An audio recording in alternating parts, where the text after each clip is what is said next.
All for attending. We particularly welcome our audience on live stream and hope that you get something out of this briefing. We have an excellent roster of speakers today to discuss the impact that rehabilitative and habilitative services and devices have on people's lives. And many of the people in this room are a testament to that. Whatever healthcare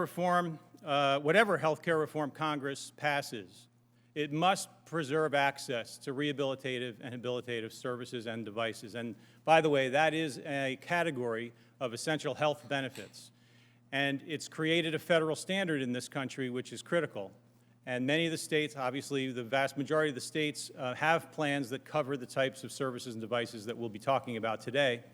And any health reform bill that undercuts that coverage is of great concern to this community.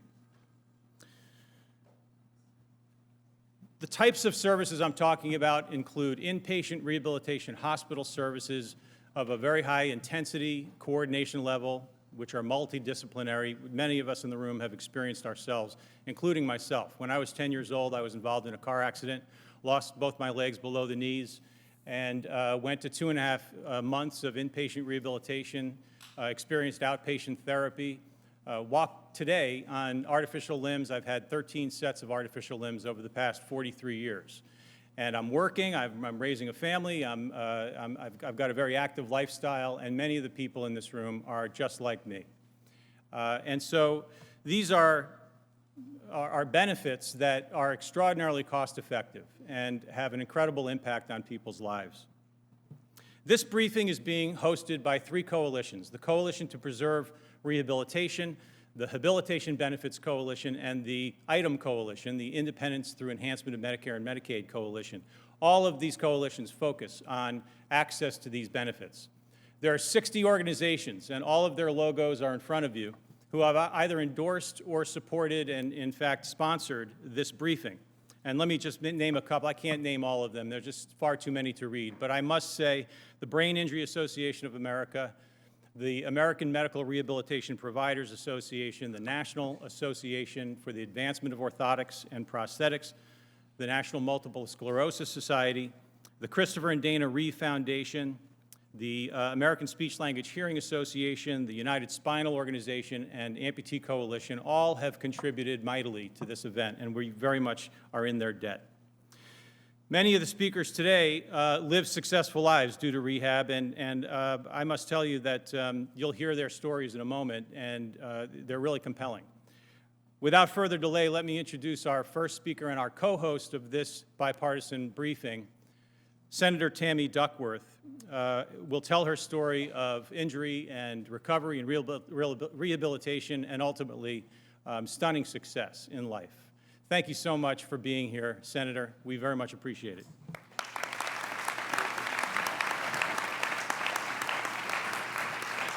Thank you. Well, welcome to Washington, to your house. Sometimes when you're here in Washington and in the halls of Congress, whether on the House side or the Senate side, people are pushed around. You're told to wait in line. You're told your member of Congress can't see you. They're too busy. You get a junior staffer or something like that. But as you walk these halls, I want you to remember this is your house. You are the American people. Each and every one of us are your servant, and that is important for you to remember. And I'm very proud to be a public servant. I'm very proud that I had everything that I needed after I was wounded in Iraq to be able to become your public servant, because frankly, I've done more, I think, in my life since being wounded and becoming disabled than I did before. Prior to being wounded, I served in the Army. I had been in the Army for my entire adult life, and I loved doing what I did, flying helicopters, and it's a pretty cool job to have. And traveling around the world and defending, my Constitution and my nation. But it was only after I was wounded and then given the resources to recover, the best healthcare in the world at Walter Reed, all the rehabilitative devices I ever needed, and some that I didn't. All of the equipment I needed to modify my home, every bit of rehab that I needed, and continuing rehab and subsequent surgeries, all the prosthetic, all the limbs that I ever needed, even ones that I thought, hey, that might work, let's try that. I got. And I got because I was a wounded warrior, and the American people were grateful for my service. And you, the taxpayers, paid for all of those things. But then when I would travel between Chicago and Washington, my home is in Chicago and Washington, as a wounded warrior, wearing at the time the state-of-the-art sea leg, this was 12 years ago, I would get stopped in the airport. I would get stopped and people would say, can I see that leg? We're saving up money for my dad or my brother or our son or our daughter to get one. Because at the time, it was about $250,000 for one. And we just want to touch it. We just want to see what it's like. And I was given that even before I was sitting up in bed.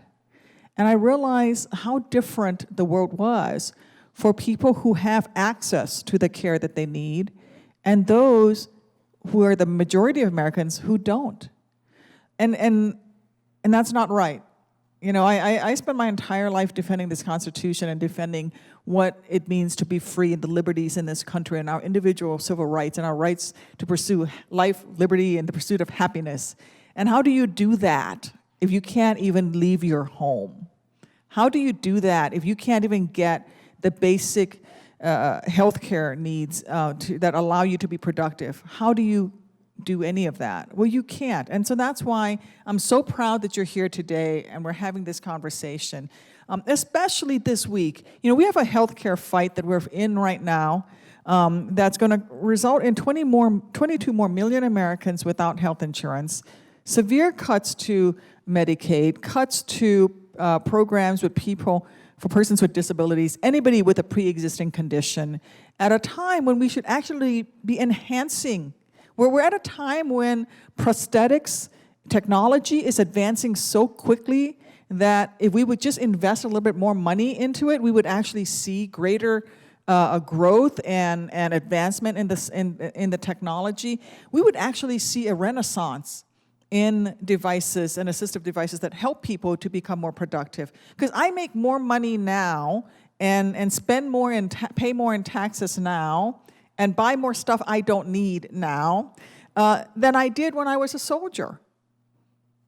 But if I didn't have the wheelchair and the legs and the rehab that I had, I wouldn't be in this position. I would be at home trapped in a suburb of Chicago where there's not much public transportation, unable to get around. If I didn't have my car that I could drive with hand controls, I couldn't get out of my house. I could never have campaigned. And so I think that our nation is far better off when we support people's access to basic health care, which I feel is a right. And I don't care who you are, where you were born, whether you had an accident or a congenital condition or whatever it is, you're worth, we are all equal. And that means, though, that we have to invest in each other. Because I don't know who in this audience or who among the people that we love and care for, even strangers that we don't even know, might be that next person that pushes the envelope in any particular field, medicine, who invents the next bit of technology that will revitalize our manufacturing sector, that will come up with a new medical device that will save thousands of lives. They'll be the person who becomes a crusader for civil rights, who will move us into the next stage of this amazing democracy we live in. But we don't do that if we deny an entire percentage of our own population access to the very basic things. That's what today's about. And so I just want to thank you for being here. I know many of you went through a heck of a lot to get here. I've had 2 wheelchairs broken by the airlines in the last year, so trust me, I know. I have watched fellow wounded warriors get dropped, being transferred into an airline seat, so I know how hard traveling is. And so thank you for coming, and thank you for walking and rolling the halls. And just remember, this is your house. People like me work for you, and I'm going to work for you every single day that I can, because we're in this together. And to form that more perfect union requires every one of us, regardless of ability. Thank you for being here.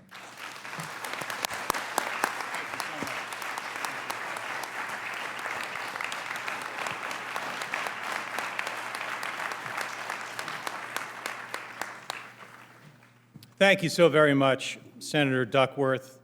Wonderful comments. And this is a bipartisan briefing, as you know, and that requires, of course, that there be a Republican that comes and speaks. We had Congressman Brian Mast scheduled to come and co-hosted this briefing. Unfortunately, he was detained in a markup this morning on the FAA bill. And he informed me last evening that unfortunately he would not be able to attend.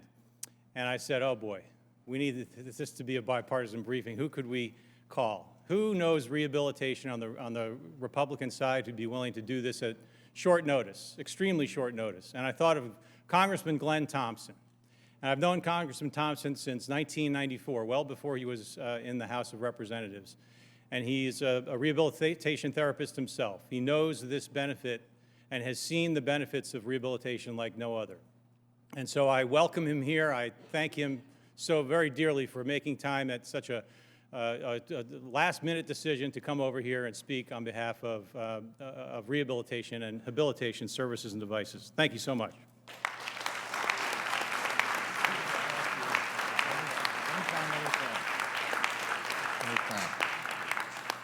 Well, good afternoon, everyone, and thank you.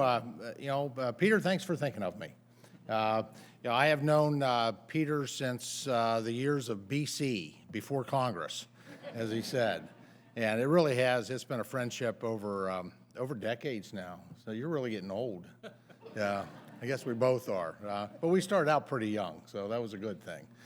It really is what a privilege and honor to be able to be here, and a privilege and honor to be here with the senator and to fill in for a good friend of mine, who Congressman Mast, who is in a markup, and I know he really wish he could be here.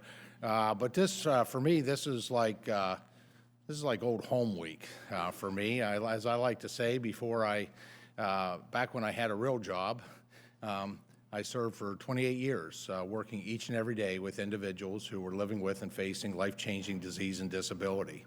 And it was just a privilege and honor. It'll be the highlight, after my children and my wife, the highlight of my life, being able to interact with individuals and to work together, to work together to come up, do our best to develop those cost-effective treatment plans to be able to make a difference in people's life. I do represent the Pennsylvania 5th Congressional District. It's the largest congressional district in Pennsylvania. There's 18 of us in Congress. I represent 24% of the landmass of Pennsylvania. And I want to thank you for being here in Washington. It was a pretty impressive list. A lot of organizations that I have worked with and networked before Congress, and now while I'm in Congress, are represented here today. And there's so many of you. This is wonderful, and it is so important that you are here. I will say this is not an easy town to get into or to get around. It's not really an affordable place to spend a lot of time, but it is so important that you're here, because you can never assume that someone else is representing your interests, your needs, and they're certainly not bringing your life perspectives to Washington, which is so important to have incorporated into public policy. Public policy needs to be done in an informed way, and that's where you come in. You're fulfilling that part of the Constitution that is so important. It's not reserved for the Bill of Rights. It's in the main body, the right to petition Congress, to bring your needs, your concerns, your perspectives, your experience. And we get much better public policy when we do things using that input outside the Washington, D.C. bubble. There's a saying I learned a long time ago, in that Washington, like many state capitals, but Washington in particular, is a confluence of rivers. And we have, this is where all interests gather, and trust me, they're all special. And there is a saying that when it comes to public policy, if you're not at the table, you're probably on the menu. I learned that as a very young recreational therapist and a rehabilitation services manager then, working on public policy issues, trying to bring the concerns of the clients, the patients, the consumers, my friends that I had the privilege and honor of working with on a daily basis to bring it to the table and to make sure that you have that voice. And I know the organizations are represented here. I know individuals like my good friend Peter, who has been at the table with a strong voice. And so you should feel confident, feel good about how the fact is your voice, your vote is well represented here in Washington because of the organizations that are represented here today as hosts and those who are in attendance. I ran for Congress with the goal really with the goal of enacting legislation that has the potential to improve the quality of life for those in need, both short-term and long-term, in terms of rehabilitation services. And it really has been a privilege and an honor to be able to do that. Beginning with my very first year, on I may out of 535 offices, I may be the only office that I've got a prosthetic limb that is on my wall. It's in proud marine colors. But it was technology and innovation that I was able to support a local company in State College, Pennsylvania, KCF, who were developing this wonderful technology to allow using the friction, the movement of either the ankle or if it was an above-knee prosthesis, the friction of the knee to charge that, to repower that prosthetic limb, kind of became one of the newest generations in powered limbs, and that technology and innovation is so important. Technology and innovation opens doors, and it's exciting to live in a time. It's exciting to be a policymaker in a time when the rate of innovation and technology is just on fire. It's evolving so quickly, and it's creating opportunities for us. Last Congress, I was proud to see one of my bills enacted into law was the Special Needs Trust Fairness Act, something that certainly was an oversight with the American Disabilities Act. It was hard to believe that it was still out there, but it was what the law said in this nation before this act was signed into law as part of the Cures Act was that if you have a label of disability, you are essentially considered incompetent to set up and to manage your own special needs trust. And we know those are important for managing the assets and being able to utilize support that you receive without having the rug pulled out from underneath you for other benefits. And I was very proud that we were able to get that across the finish line and get that done. At the beginning of this Congress, I reintroduced the Access to Inpatient Rehabilitation Therapy Act of 2017, as well as the Medicare Orthotics and Prosthetics Improvement Act of 2017.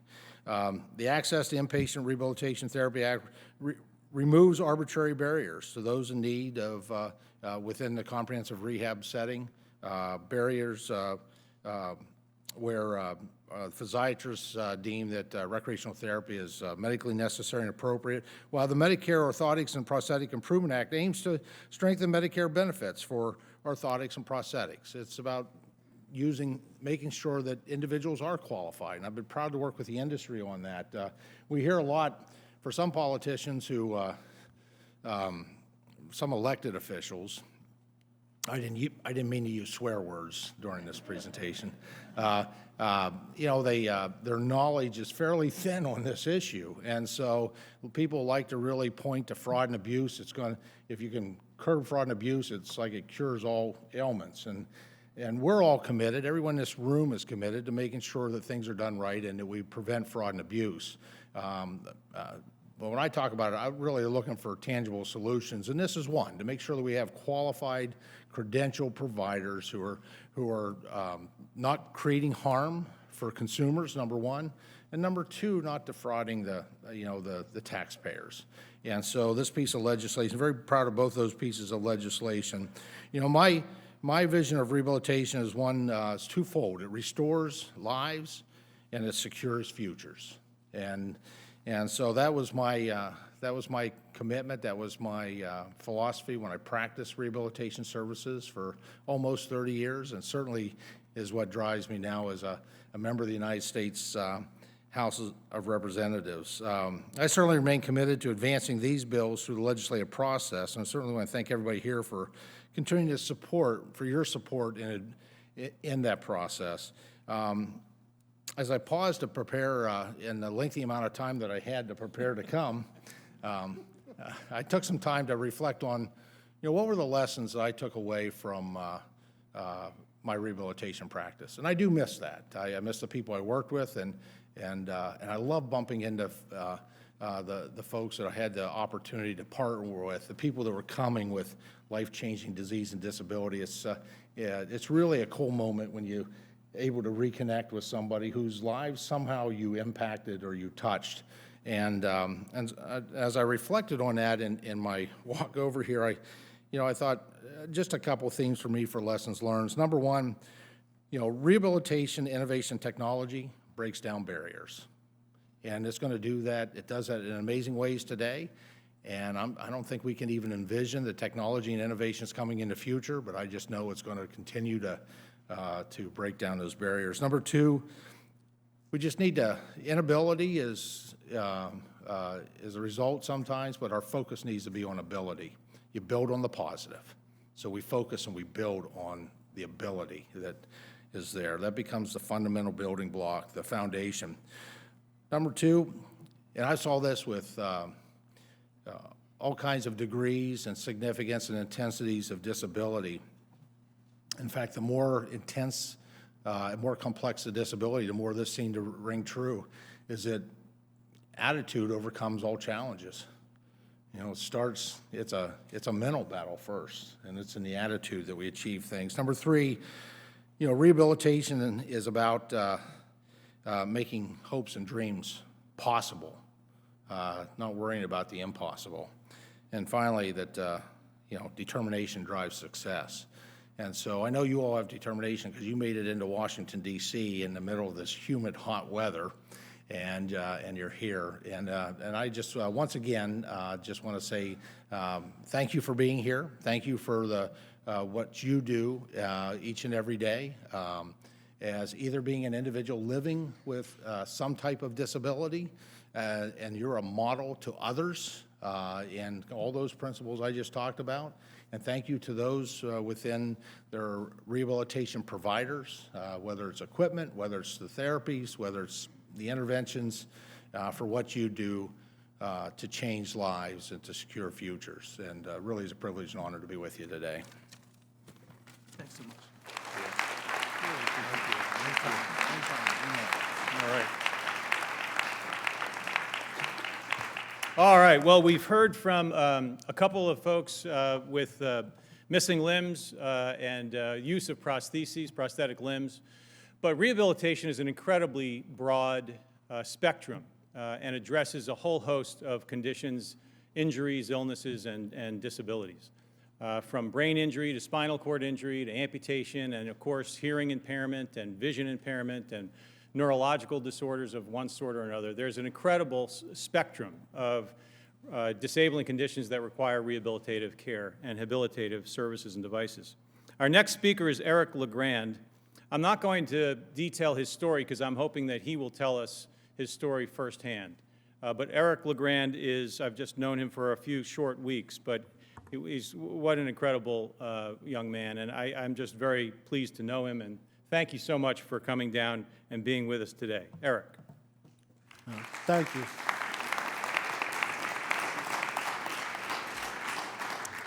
I appreciate you guys having me down here and let me share my story with you. I'm a former Rutgers football player who had a paralyzing injury on October 16, 2010. I was playing at MetLife Stadium versus the Army Black Knights, and in the fourth quarter of a game, I went to make a tackle like I've done millions of times before and put my head down thinking I wasn't going to use my head at all. Thought I was going to use my shoulder. And unfortunately, I used my head and it went right into the back of the guy's shoulder blade, and it caused my paralysis. But I remember laying there, on the field, not knowing what was going to happen next at the time. Was I going to be able to survive? Would I be living? Things like that. But as now I get into, when I was going through the hospital, my family, everyone's asking questions. Of course, we've been through, can you guys hear me? A little bit more. Okay. So, no, I don't mind at all, so thank you. Hey, here's that technology resource, right? But yeah, as I was saying, in the hospital, we're a bunch of questions are now going in the air. How am I going to live my life? Will I be able to live a normal life? Will I be able to get my degree? Will I be able to do anything? You know, have a family, stuff like that. And at the beginning, the Christopher and Dana Reed Foundation reached right out to us, just offering their support if we need anything to teach us and educate us about spinal cord injuries, and putting me together with a peer mentor, someone who's been down this road before. And honestly, without them, I don't know where I would be today, because that paralysis resource center helped me out so much. But it also opened up an eye to where I was going to go for rehab. Where is the best place to be? I'm from New Jersey, and where I got hurt, one of the best rehab centers for spinal cord injuries is right in my backyard, Kessler Institute. And I was an inpatient for 5 months when I first got there. You know, I was on a ventilator, I was on a feeding tube, and they told me I would never be able to walk again, never breathe on my own, never eat solid foods, all these different things they told would never come back from me.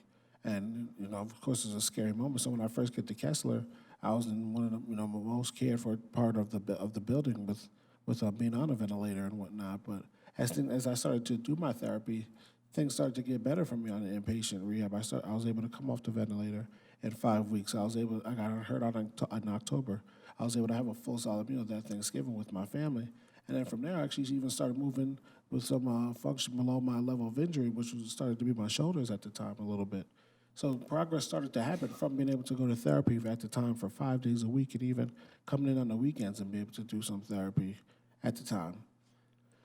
But as I was staying in Kessler, I started to see people's other stories that didn't have the same support system I had and things like that. And then a support system in my case was huge. You know, I'm relying on people to do a whole bunch of different things for me. And now you've seen a lot of people that don't have that same support system, and unfortunately, not everyone got better. I had friends that have passed away from this injury, and it was just, you know, very scary to see and unfortunate at the time. And insurances keep kicking people out of therapy when they should be in there a lot longer than they were. You know, thank God with my situation, I do have a primary insurance and I also have a secondary insurance, but both of them do have caps. And I'm here to talk about a little bit about how I've been fortunate enough to benefit from being able to have multiple insurances and be able to get me to where I need to go so I can live a normal life and prosper from it.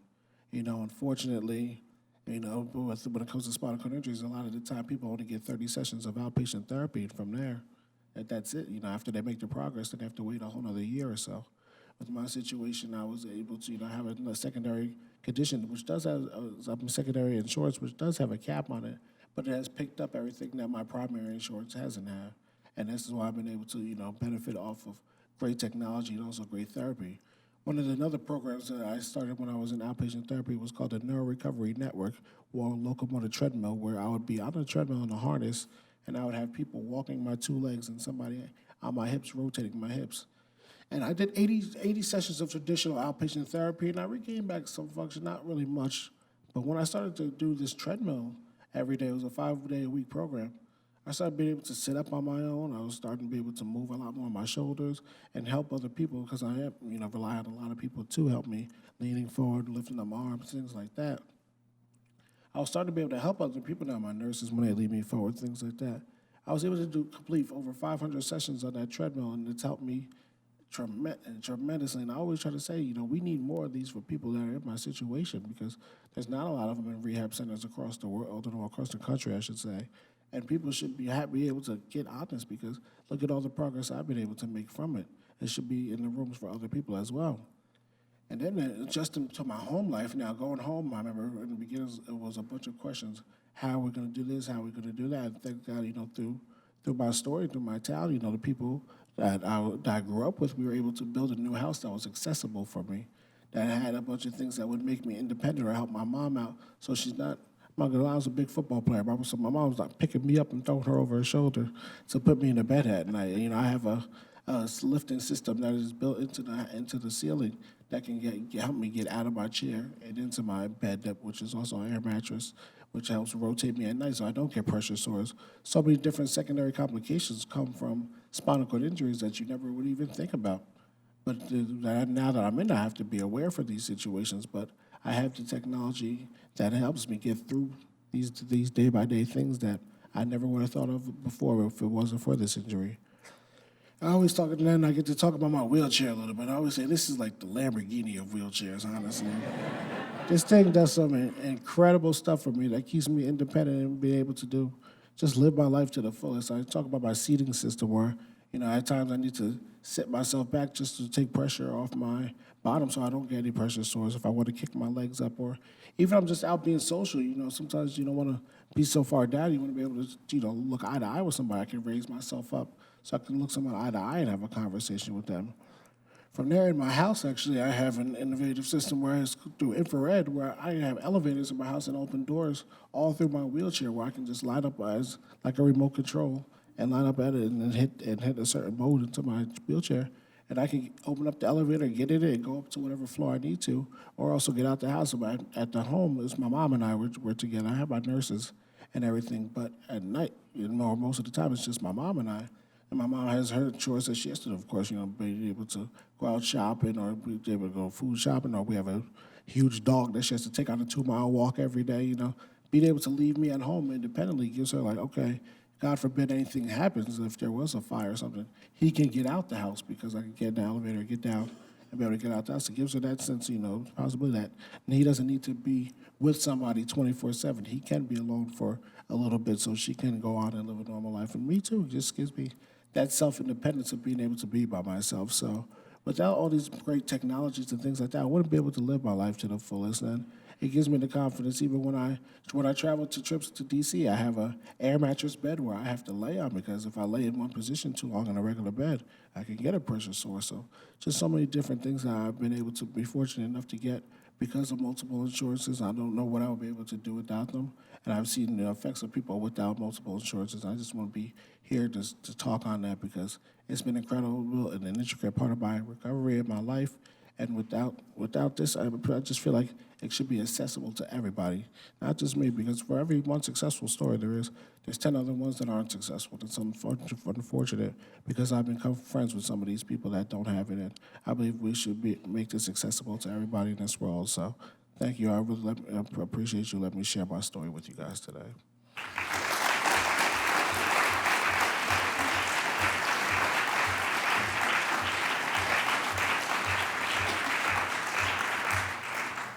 Thank you so much, Eric. I would have given you another 5 minutes gladly, but my left arm was about to fall off my...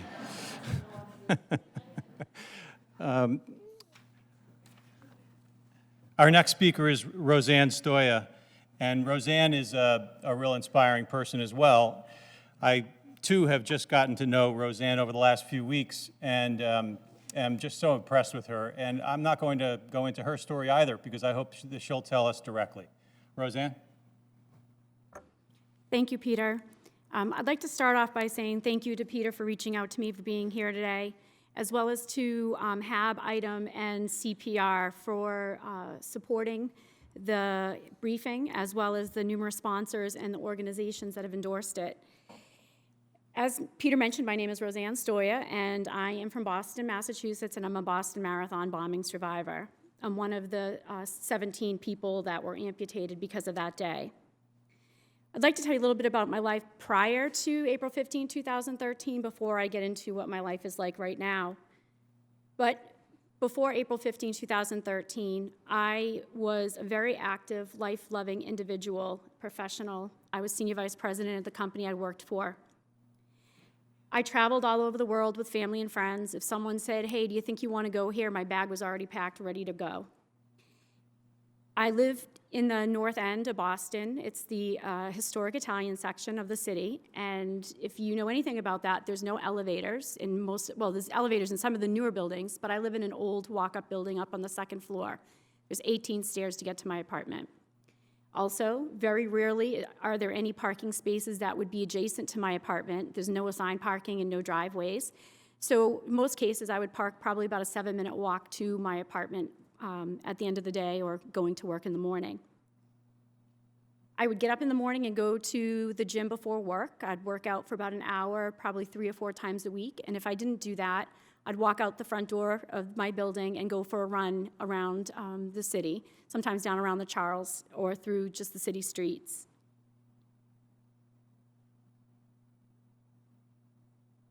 For me, I would also do a lot of different road races because that would help me stay fit while I would go out to dinner, walking to meet friends, go for dinner and drinks. And even doing these road races, it would always be a social aspect at the end of it. So I was always out and about doing something. My father joked that my car was my moving office, because that's basically when I would make my telephone calls if I wasn't out walking around getting from one place to the next.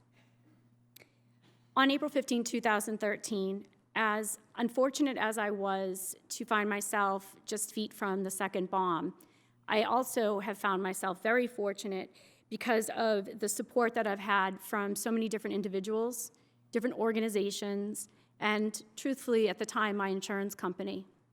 For about the first 12 months, my insurance at the time helped cover all of my medical bills and my prosthesis, which I can't say happens for anybody else. In my situation, it was just a unique one where I think people weren't sure how to handle it. But over the time, I was able to get first-class rehabilitation through Spaulding Rehabilitation Hospital in Boston.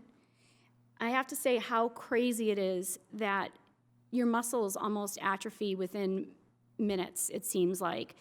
But after being in the hospital for a week and going to rehab for 3 weeks, it seemed that I had a lot of work to do to get back to my normal life. There was all this talk about receiving a prosthesis down the road. Little did I know that it was a 10-pound prosthesis because I'm an above-the-knee amputee. So there was a lot of physical therapy that needed to be done and a lot of occupational therapy. Something that I keep in mind, too, is that I, again, am very fortunate because it's something that I'm an adult, and there's not as many alterations that I will need over life, although I will need several different prostheses since they only last 3 to 5 years, and they cost thousands and thousands of dollars. My basic walking leg costs $100,000. And, you know, if you want to do any other type of activity, whether it's running, biking, swimming, some people use shower legs, they're at least $10,000 each. And if we don't have insurance to cover those costs, I don't know how people would afford them. I, again, was very fortunate and had donations, and I had other organizations step up to donate these devices. I wouldn't be able to use those devices if I didn't have the rehab that I had that taught me how to use them. And the one thing I think about a lot is that one of my fellow amputees at the time was a 6-year-old little girl. She's now, I believe, 8, she was probably 10 at this point. But she was an Irish step dancer, played basketball, etc.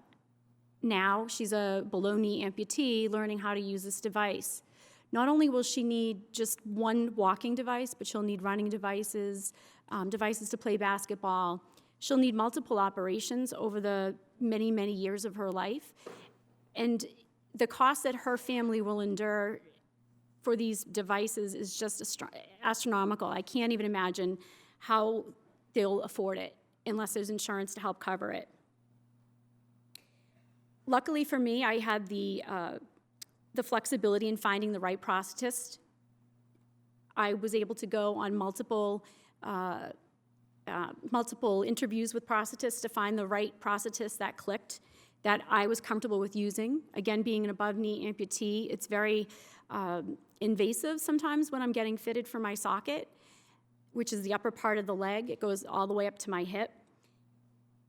Those sockets cost $10,000. Over the course of time, when you become a new amputee, and these are things you don't know unless you become an amputee, over the course of time, my limb from the beginning, for the first 18 months, fluctuated so much that I had at least 6 different sockets at the tune of probably about $10,000 a pop. Again, fortunate that it was all covered without any questions being asked. I'm not the typical amputee person that has to support themselves to cover these costs. Throughout my daily life now, I encounter so many different amputees all over the place. I was just in Walmart this past weekend, and I happened to see this woman. She was probably in her mid-50s, and she was a below-knee amputee, and she was using a walker. She didn't have a prosthesis on, and I was just shocked. And my first reaction is to go over and ask her why she doesn't have a prosthesis, but I don't want to put her in that weird position of her saying, I don't have medical insurance, or I can't afford it, my medical insurance doesn't cover it, as I have a state-of-the-art microprocessor knee that helps me get around every day. So I basically look at that and I just turn around because I get so emotional about it. And she's not the only one. I come into contact with these people all over the place. I think once you become an amputee, you always look at people. My first impression is that I look at people's legs before I look them in the eye or their face, because I want to know if they're one of me. So it's so important to have health insurance to help cover these costs. Again, not just for the devices, but for the rehabilitation part of it, to get to be able to use those devices.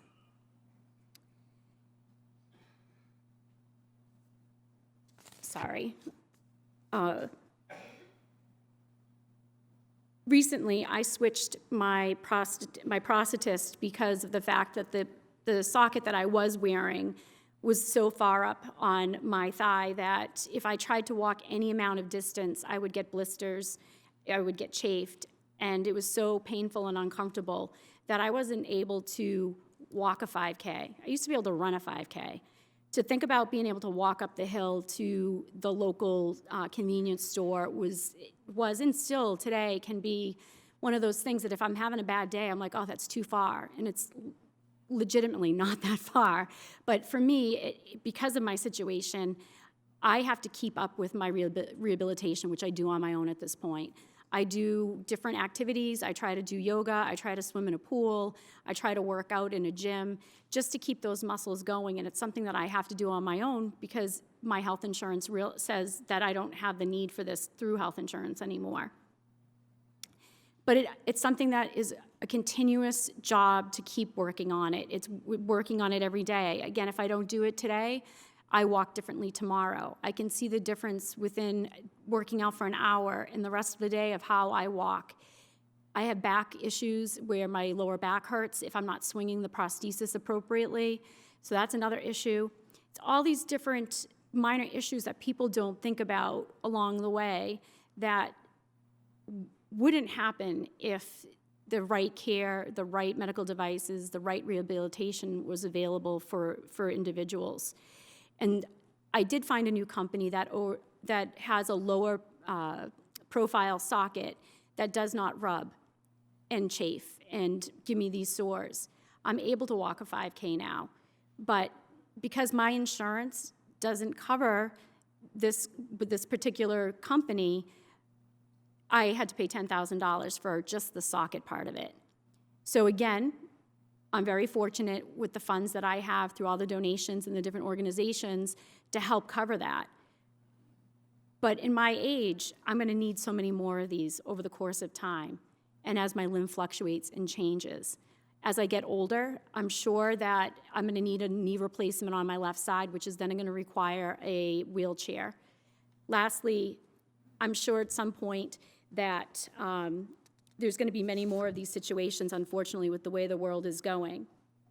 So I think it's important for people to have these, have the ability to have these devices, the rehab, and even just staying fit, because it keeps medical costs down in the long run.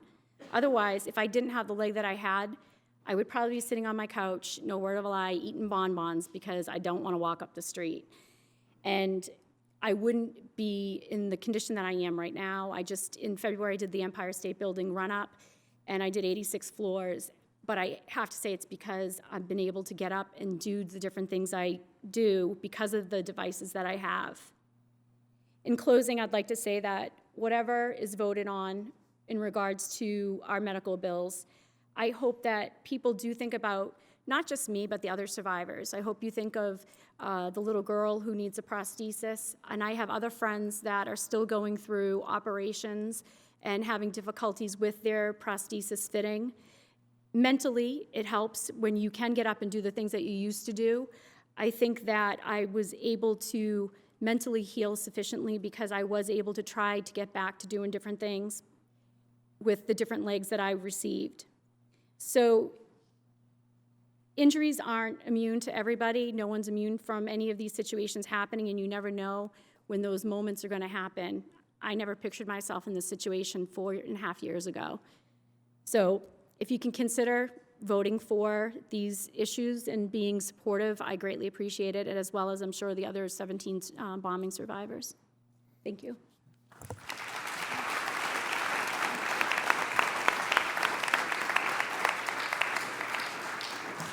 So many people are not clear exactly what habilitation services really are. They typically are provided to children, some adults, but some children primarily, who have never acquired a skill or a function in the first place. And so they're not being rehabilitated, they're being habilitated.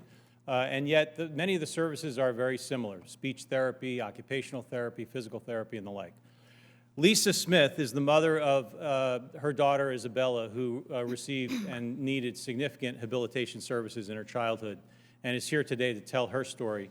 Thank you very much for being here, Lisa. You're welcome. Thank you for giving me the opportunity to speak to everyone today. My name is Lisa Smith, and my daughter, Isabela, has received habilitation services for years throughout her childhood.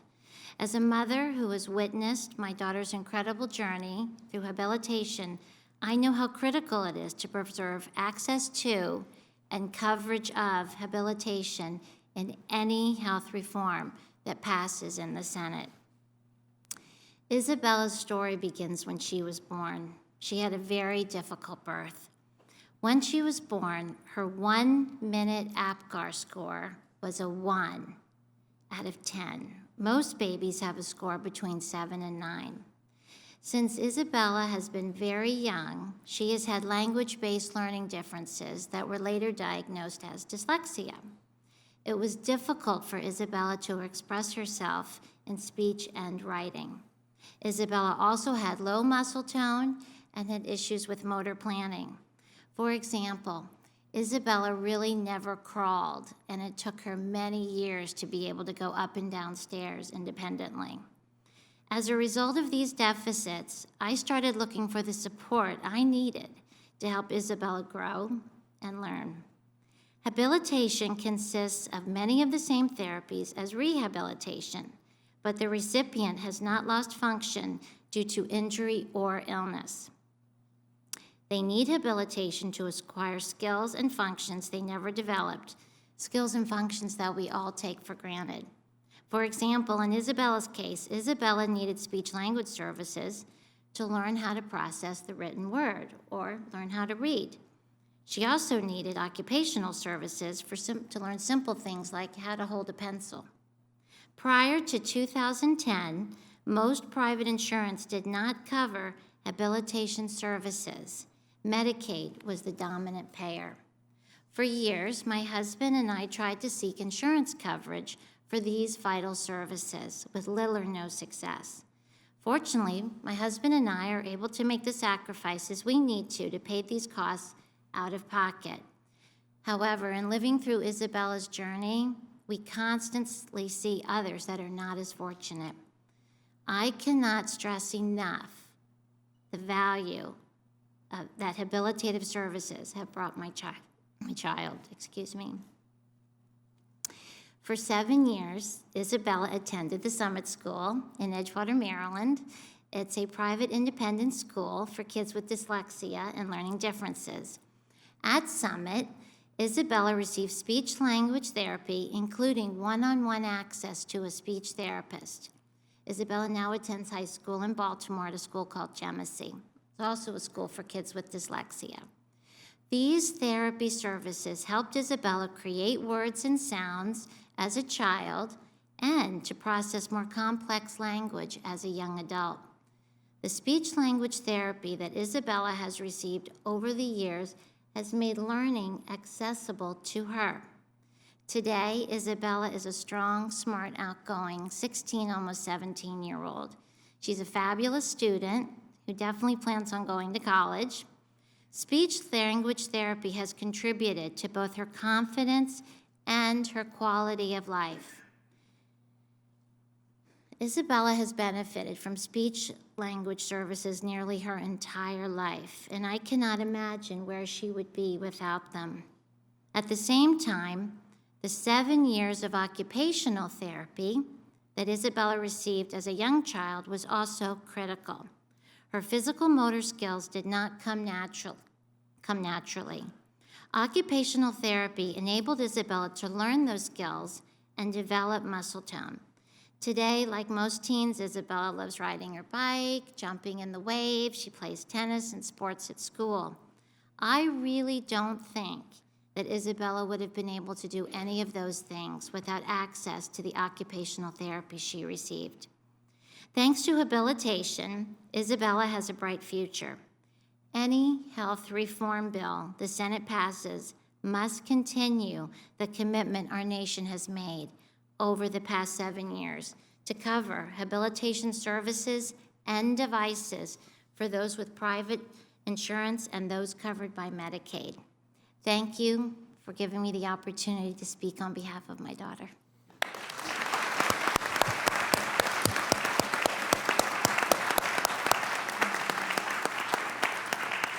Thank you so much, Lisa. And finally, Dr. Greg Oshanek is going to speak about the rehabilitation really from a clinical perspective. Dr. Oshanek treats individuals with brain injury and other significant conditions and disabilities and injuries. Dr. Oshanek. Thank you very much. It's an honor to be here with you. As we've just heard, traumatic injuries occur without regard to age, gender, socioeconomic status, political affiliation, or any other factor one might wish to consider. It is truly an event that can affect anyone, anytime, anywhere.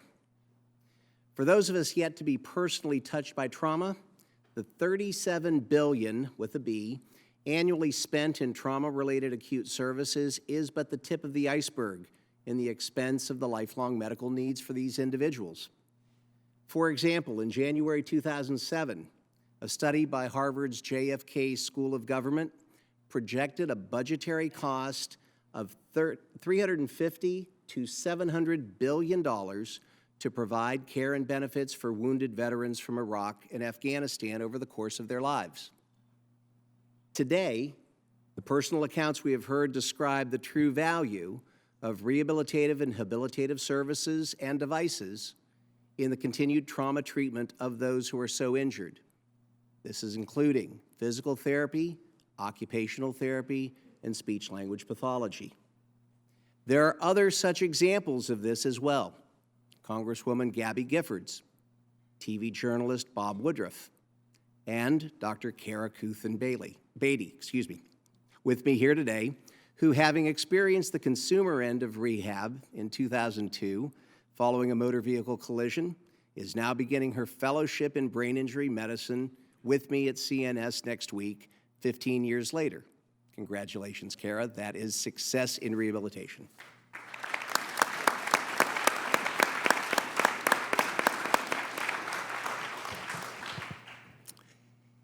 It is, in my view, an artificial distinction to think that these services are add-ons to the necessary saving of lives that occur on the front end in our streets, in theater, and in the ER by our outstanding system of first responders and trauma physicians. These services, rehabilitative, habilitative, and devices, are continuations of the contract that we make as physicians when we save the life of the person in the emergency room. When we save that life, we do so with the intent to have that life be one of quality and dignity, one that will be better than if we as physicians were to stand by and do nothing for the patient. That is our duty. And if we fail to complete our commitment to the patient and finish the job with rehabilitative and habilitative services and devices, the question is, should we have even saved that person to begin with? I encourage those of you who have the ability to provide the means to finish the job, to allow us to do that for our patients. Thank you very much.